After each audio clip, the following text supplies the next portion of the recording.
এমন অনেক ব্যক্তি রয়েছেন যারা ঈশ্বরকে বিশ্বাস করেন এবং জানেন যে ঈশ্বর তাদেরকে দেখছেন, তাই যে যে শুভকর্ম ওনারা করেছেন তার ফল তারা অবশ্যই পাবেন। এবার আপনি ভয় পেয়ে ঈশ্বরকে বিশ্বাস করবেন নাকি বিশ্বাসের দ্বারা ঈশ্বরকে বিশ্বাস করবেন, সেই সিদ্ধান্ত আপনারই।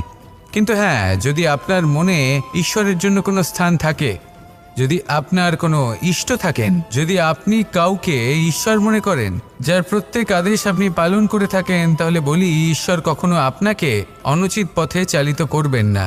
সময় যা সব কিছুকে সমান করে দিতে পারে, যা সব থেকে বেশি শক্তিশালী, সব থেকে বড় সম্পত্তি, সব থেকে বড় শিক্ষক এবং সব থেকে বড় সুযোগ। এই সময় যখন ভালো যায় তখন তা আপনাকে আমিত্বে মত্ত করে তোলে, অহংকারে নিমজ্জিত করে দেয়,